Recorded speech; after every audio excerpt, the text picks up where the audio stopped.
やあ、防犯だ。現バージョンでの金策効率をランキング形式で紹介していく。冒険の期限ありとなしで若干順位が前後するので注意してくれ。早速見ていこう。第1位はリガミア金策。冒険の期限が必須ではあるが、ドロップ率次第で時給100億ゴールドを狙うことができる。ゴールデンウィークあたりに期限のセールが予定されているので、課金の予定があるならその期間がおすすめ。買うの早い方がゲーム的には得だけどな。第2位は雪山金域ボックス。1周15秒くらいだと左の効率、1周8秒くらいだと右の効率になる。ミニゴールドバーを確定ドロップにした時の効率だ。ボックスの基礎ドロップ率は 5% なので、ドロップ率がプラス1900% 以上あれば確定ドロップにできる。立方体集めするときは MOV を盛る余裕があまりないと思うので、実際は50億から60億ゴールドあたりだと思う。それでもこの後紹介するが人手金策と同等の効率なので、なかなか高い効率である。第3位は萌子。循環宇宙に解放後行える金策。循環宇宙にと循環宇宙を行き来して萌子のみを倒すというもの。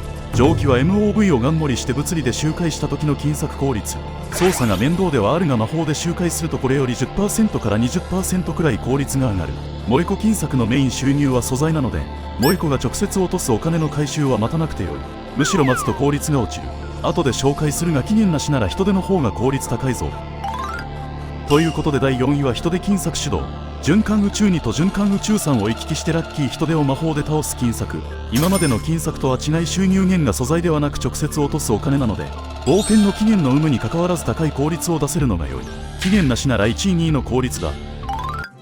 第5位は萌子いぞ友達。循環宇宙に解放を前にできる金策。友達がいるエリアの前に海賊船を置き、萌子いぞと倒していく。それで各敵の素材を売却することでこれくらいの効率を出すことができる。循環宇宙に解放には100億ゴールド必要だが、冒険の期限ありならこの金策5時間で終わるのでだいぶ楽だと思う。別に1日で終わらせる必要もないからな。循環宇宙はミスリル級以降いけるのでその頃にはここは余裕なはず。循環宇宙に解放前におすすめの金策だ。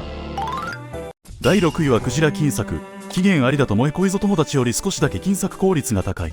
一応ドロップ率 100% にするのにドロップ率プラス 900% 以上いるので忘れずに、こちらも循環宇宙に解放前におすすめの金策となっている。召喚賞4秒間隔くらいで押すだけなので、操作が楽なのも非常に良い。ステータス足りるなら萌子いぞ友達よりこっちの方が楽で良いかも。第7位はダークフェニックス放置。注意点としてペットで人手を倒すの込みでの効率なので、ほぼ人手放置金策と同じ。動画の時給はダークフェニックス素材と萌子素材売却込みの時給。素材売却なしだと時給4億ゴールドくらい。詳しくは別で動画出してるからそっちを見ると良いぞ。ここに来て放置の金策がランクイン。手動に張り合えるのはこれくらいだな。第8位はラッキー人手放置。さっきの人手だけ版。動く石碑のせいで必要ステータスが高くなっているが、ダークフェニックスと比べたらまだ敷居が低い。第9位は海賊船。個人的にはまだ効率良いイメージだったが、今の環境だとそうでもないみたい。いつぞやのアップデで SPD に調整が入り、敵のマダン速度が格段に遅くなったので、今は MDEF がなくても周回できるかも。今でもミスリル級以前の金策には良いかもしれないが、ミスリル級になってしまった方が早い気もする。第10位は萌子ループ。期限ありとなしの差が今までで一番大きい。もちろん時空歪曲装置1000個が前提なので、思ったより序盤にはできない。期限ありならクジラ金策がまだできない人には良いかもしれないが、意外と効率良かった。ということで現環境のおすすめ金策。ちなみにこれより下は少し前に動画にしているのでこちらを見てくれ。アナトユとかアーキペアゴとか有名な放置金策はこっちで紹介しているぞ。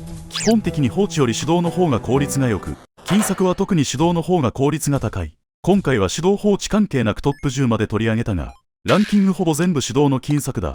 なので手動金策はこの動画、放置金策はこっちの動画を見ればよいな。ラッキー人手以外はこっちの動画で紹介しているので、これも見れば現環境の金策がほとんど全てわかると思うぞ。ということで金策おすすめ場所について、金策するときは参考にしてくれ。では、まだの方はチャンネル登録も忘れずに、次の動画も見てくれ。